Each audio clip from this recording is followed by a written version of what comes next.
다 같이 사도신경으로 신앙 고백하도록 하겠습니다.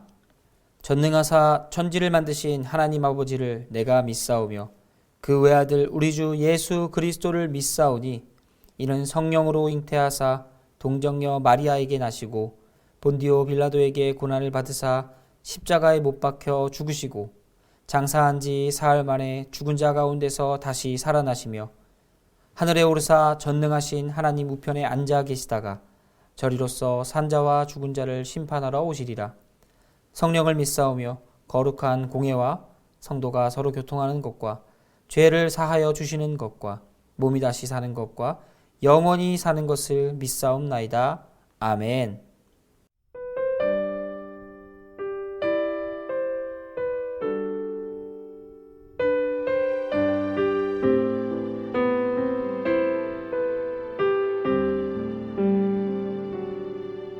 지금 서 있는 이곳에서 높임을 받으소서. 내가 밟는 땅 주님의 땅이니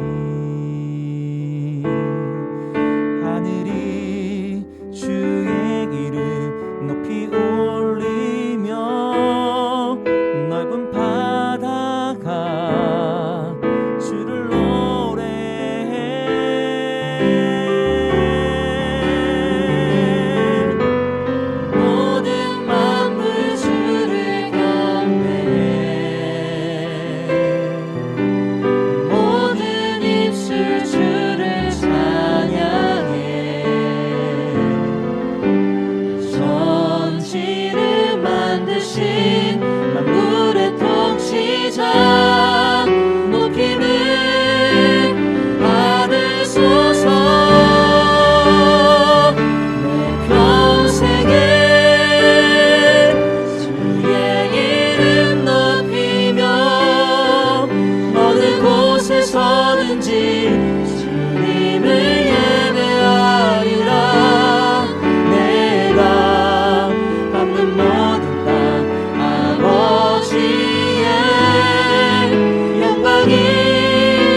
룻의 시어머니 나오미가 그에게 이르되 내 딸아, 내가 너를 위하여 안식할 곳을 구하여 너를 복되게 하여야 하지 않겠느냐?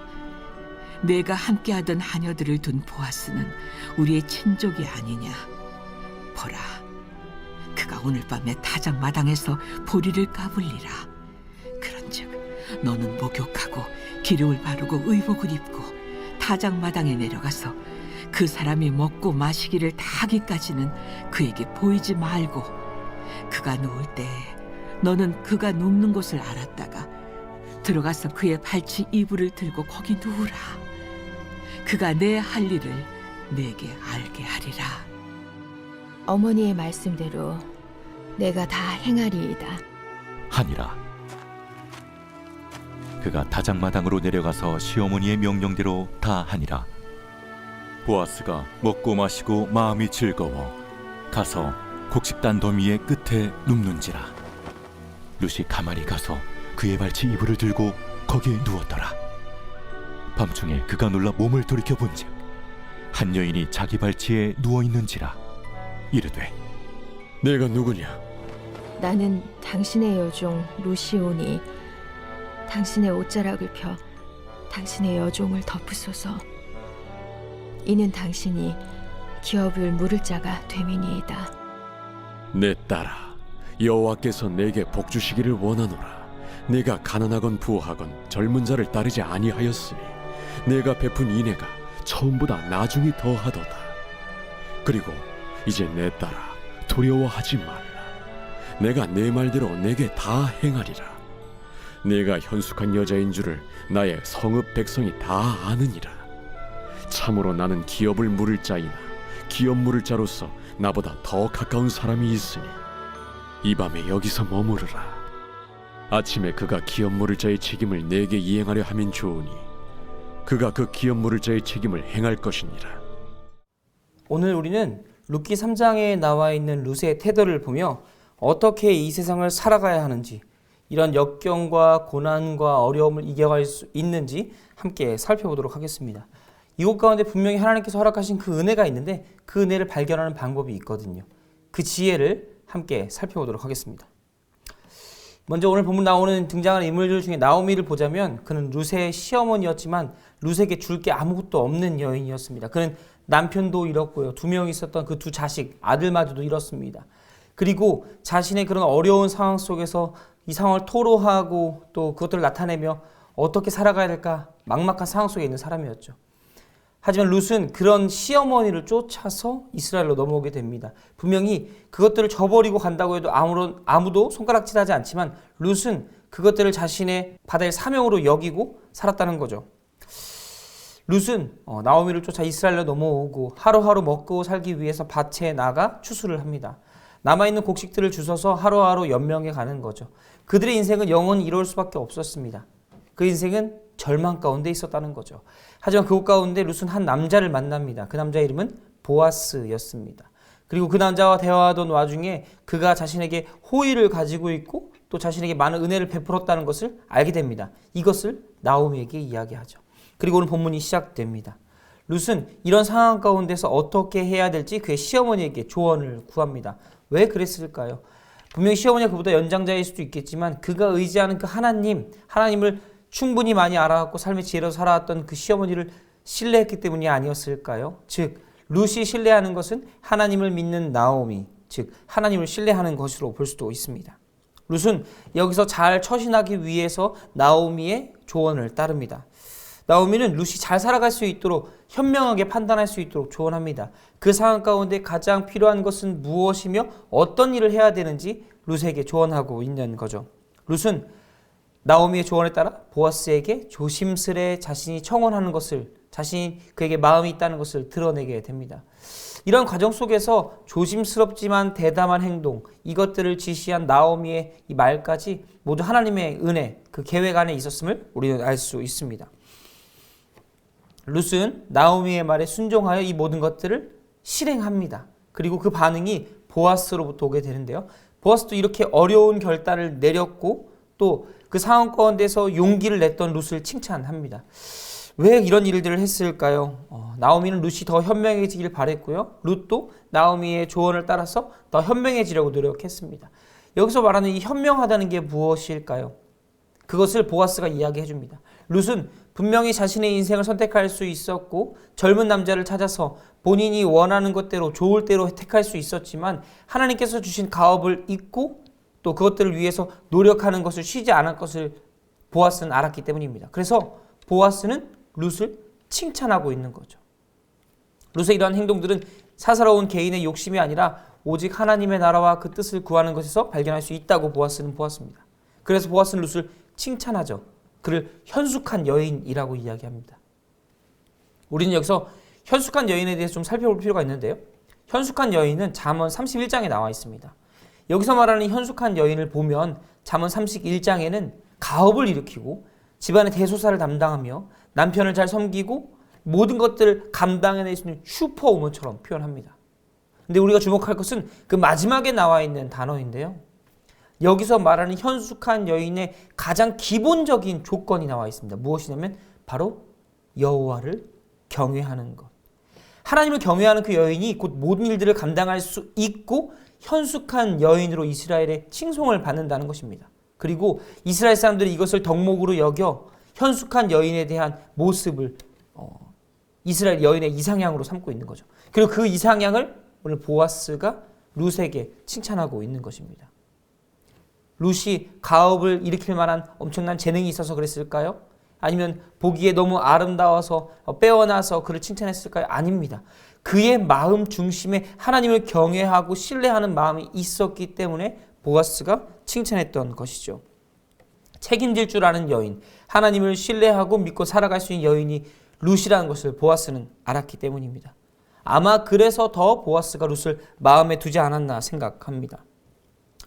이스라엘의 현숙한 여인은 여호와를 경외하는 여인, 하나님을 신뢰하고 모든 것을 맡길 수 있는 여인이었습니다. 그리고 보아스는 룻을 이런 현숙한 여인으로 칭찬하고 있는 것이죠. 말씀을 정리하면 그렇습니다. 룻에게는 지혜가 필요했고 용기가 필요했습니다. 그리고 룻에게 지혜를 줄 수 있는 조언자들이 주변에 있었고 룻은 그것을 행동할 용기를 하나님으로부터 얻었습니다. 하나님께서 모든 것을 하실 거라는 믿음이 있었기 때문이죠. 우리에게도 이러한 자세들이 매우 필요합니다. 때로는 상황이 너무 어렵고 힘겨워서 모든 것들이 해결될 수 없을 것 같은 그때에 우리들은 하나님을 의지하고 신뢰하는 이런 지혜와 용기가 필요합니다. 하나님께 지혜를 구하고 때로는 주변에 있는 사람들의 말에 귀를 기울여 보시기 바랍니다. 지혜 있는 자들의 말에 귀를 기울여 보시기 바랍니다. 그들이 어떻게 말하고 무엇을 생각하게 하며 우리 마음속에 있는 무엇을 건드리는가 잘 살펴보시기 바랍니다. 우리가 회복되어야 될 것은 능력이나 힘이나 이 시간들 타개해갈 지혜로운 말들이 아니라 그런 행동들이 아니라 오직 하나님을 경외함으로 신뢰함으로 우리의 삶이 변화되는 것입니다. 그것이 곧 지혜의 시작이고 삶의 해결의 시작이 될 것입니다. 우리에게 필요한 것은 하나님을 경외함, 지혜입니다. 이 세상을 살아가는 열쇠도 이것에 있습니다. 이것을 잊지 마시길 바랍니다. 오늘 하루 지혜의 근원이신 하나님을 매일매일 살펴보며 묵상하며 하나님께서 우리의 삶을 어떻게 살아가야 할지 지혜를 주시는 그 하나님의 은혜 속에서 오늘 하루를 무사히 잘 행복하게 마무리되는 하루가 되시길 간절히 소원합니다. 기도하겠습니다. 사랑해 주님 감사합니다. 연약한 우리를 부르시고 하나님 뜻 가운데 인도하사 하나님을 알게 하심에 감사합니다. 지금 우리에게 필요한 것은 지혜입니다. 더욱더 하나님을 경외하고 의지하게 하시고 모든 상황 속에서 하나님을 알아갈 우리가 될 수 있도록 하나님께서 인도하시고 함께하여 주시옵소서. 감사합니다. 사랑합니다. 예수님의 이름으로 기도드렸습니다. 아멘. 주님 가르쳐 주신 기도하겠습니다. 하늘에 계신 우리 아버지여, 이름이 거룩히 여김을 받으시오며 나라의 임하옵시며 뜻이 하늘에서 이룬 것 같이 땅에서도 이루어지이다. 오늘날 우리에게 일용할 양식을 주옵시고 우리가 우리에게 죄 지은 자를 사하여 준 것 같이 우리 죄를 사하여 주옵시고 우리를 시험에 들게 하지 마옵시고 다만 악에서 구하옵소서. 대개 나라와 권세와 영광이 아버지께 영원히 있사옵나이다. 아멘.